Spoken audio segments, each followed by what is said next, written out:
Banjo, banjo, banjo, and of course Kazooie. Banjo-Kazooie is, like many others I assume are watching this video, a game that is very close to our hearts and childhood. This series has a very passionate and dedicated fan base to this day, even after all these years. It's been over a decade since we last heard the Bear and Bird duo just talking nonsense. During the platforming golden ages, us platformer fans were getting hit after hit. Mario 64, Donkey Kong, Conker, Mischief Makers, and so many more. But something about Banjo-Kazooie to me stood out the most and had a lasting impression. Banjo-Kazooie is a game where you collect stuff. A lot of stuff. You had to collect jiggies, jinjos, musical notes, mumbo tokens, extra lives, extra honeycomb pieces, red feathers, gold feathers, blue eggs!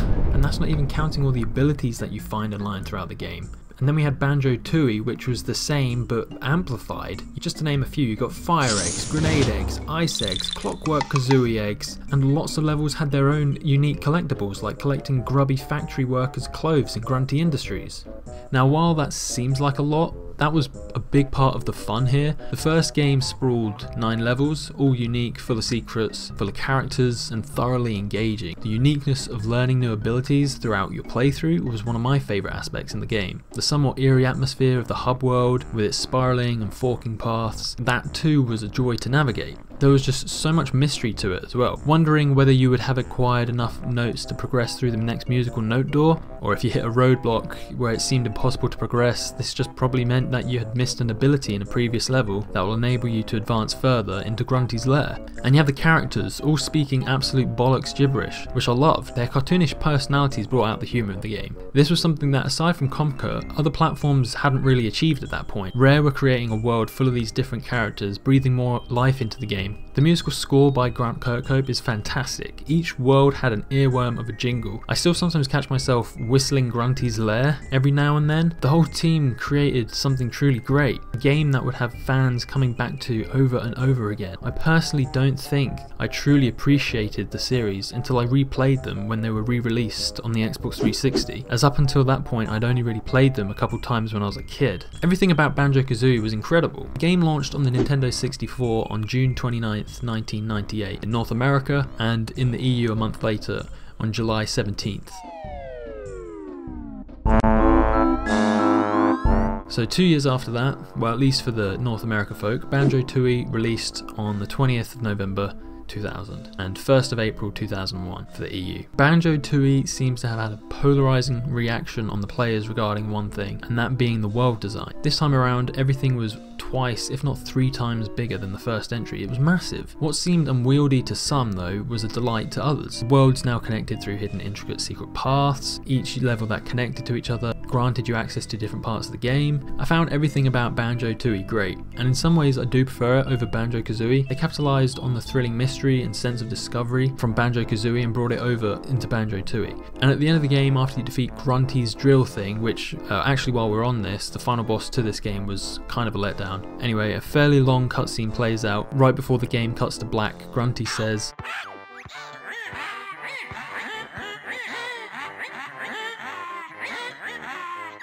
awesome. So now on to the next game, Banjo Threeie. Oh right, yeah. That didn't happen. On 24th of August 2000, Nintendo Space World gave us a glimpse of something. Here we saw a montage of clips, all of which were titles running on the Nintendo GameCube at that point. This was where we all saw what assumed to be our first glimpse of Banjo Threeie. Obviously, at that time we hadn't got Banjo-Tooie yet, but after Tooie was released, it all went radio silent, and then this is where things started getting weird. 2 years later, we got Star Fox Adventures in 2002, and yet we still heard nothing from Rare, not a peep about the next installment of Banjo. It was around this time where the studio was facing some tough decisions. According to Rare co-founder Tim Stamper from an interview with Nintendo Life, the expense of software development was increasing with the new consoles, and Nintendo wasn't providing them with enough money to develop what they wanted. Negotiations on purchasing Rare started in the early 2000s, so this was even before Tooie's release. Activision was extremely close to purchasing Rare, however the deal fell through, and as we know,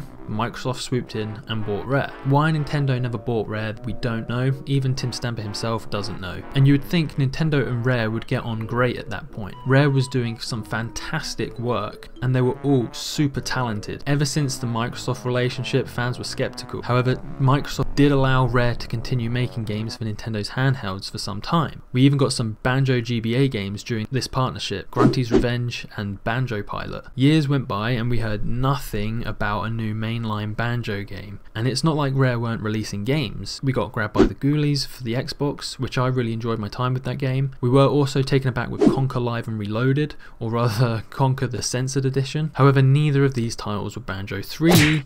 Fast forward to November 2005 and the Xbox is now obsolete. Out comes the 360. Cameo and Perfect Dark release as launch titles. A year later we get Viva Pinata. Good game, by the way. It's now 2006.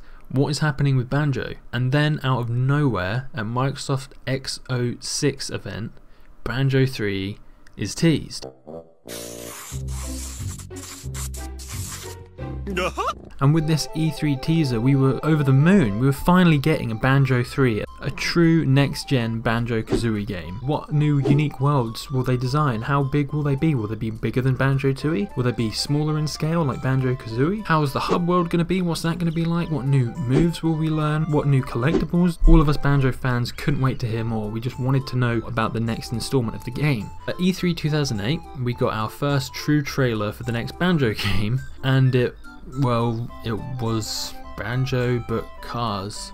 Banjo-Kazooie. That trailer kicked my childhood right in the nuts and bolts. I did try to keep an open mind though, but ultimately was really let down. Now while I'm not saying the game was bad, if we'd have got this after 3, then fine. I feel fan reception would have been much more accepting. 3 was the game that had been teased back in 2000.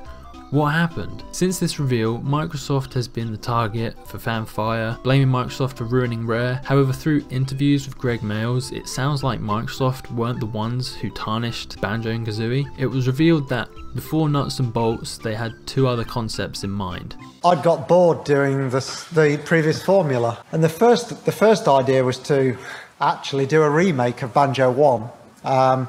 But then change the gameplay. So in the first level with Mumbo's Mountain, the mountain was going to break open. There was going to be this massive termite that came out the top. Ultimately, we were concerned that it would just be seen as a remake, even if it was clever. So then we started dabbling with an idea where it was like a more traditional Banjo game, but the player played at the same time as Grunty, and Grunty was AI.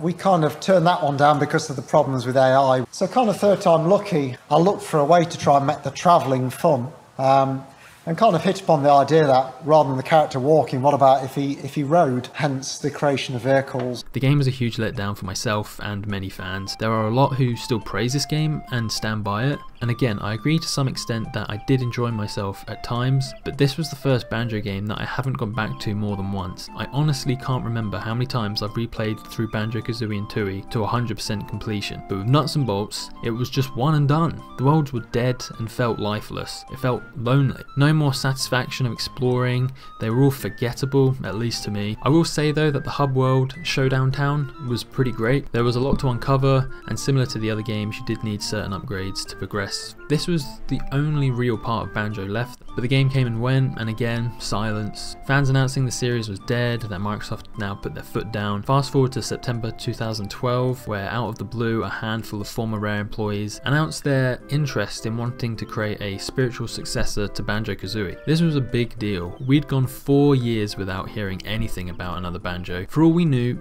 Microsoft was preventing Rare from making another and instead mandated them to change their logo and move on to Kinect Sports. They were now doing Kinect games. All hope for another Banjo game was lost. In May 2015, the backing of Yooka-Laylee began. In only a mere 14 minutes, the goal of 175,000 was reached. It ended up eclipsing the original goal over a month later and closed in on over £2 million. On 11th of April 2017, Yooka-Laylee launched to mixed reception. Fans and critics alike were torn on the game, the quality, the adventure, the worlds. After getting my hands on the game, I was inclined to agree with some of the criticisms, but I did still enjoy my time with the game. The hub world I felt was bleak, not really fun to navigate, it felt rushed and a tad sloppy. It felt like a fan game in some parts. Some of the quests you would undertake to collect a pagey felt really odd just throughout the whole game, and that something was missing. I think the game needed more money and more time. Now fast forward another 2 years to now, and we have yet again to hear the fate, Bear and the Bird. Likewise, what's happening with Yooka-Laylee. I personally would like to see a sequel to Yooka-Laylee. With Yooka-Laylee aside, what about Banjo? Well, what seemed to be in a lot of people's minds since the release of Smash Bros Ultimate, the rumour of Banjo-Kazooie getting into the roster. Lately there has been an influx of BK merch, yet we haven't had a game in over a decade. We've got a new line of plushies, Tataku figures, extortionate statues, Loot Crate Tat, Phil Spencer, the now head of Xbox, has twice tweeted about wanting Banjo in Smash Bros. We now have the newly found friendship between Microsoft and Nintendo. They're basically best friends at this point. We have Cuphead. There's clearly a great partnership developing amongst these two companies. Could it be that Banjo-Kazooie joined as DLC fighters? Additionally, could this be a hint at a new Banjo game as some sort of cross promotion? We know that Rare is working on a new unannounced title, but who's to say Rare is working on a new Banjo-Kazooie?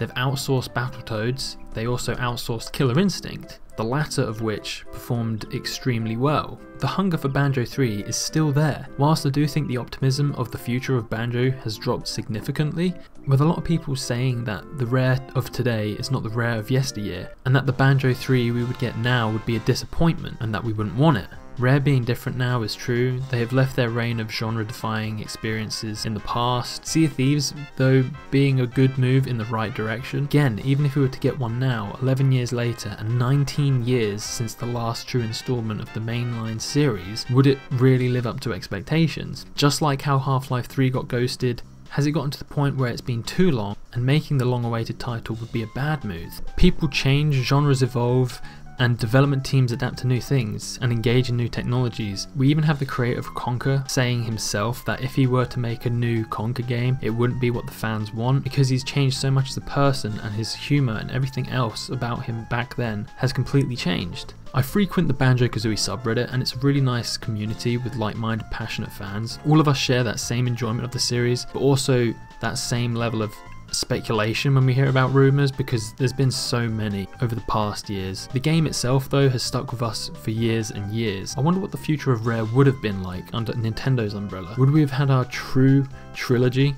Or would Nuts and Bolts still have happened? Or would they even coexist? Of course, I hope Banjo does live on and that us fans get the true Threeie that we all crave for. We saw great progress in platformers coming back into the spotlight, and now they are back. We had the incredible reception of Crash and Spyro remastered. It brought back a couple franchises that fans were begging for years. And Grant Kirkhope is the voice of pretty much all of us fans, where he, just as much as us, really wants a Banjo Threeie.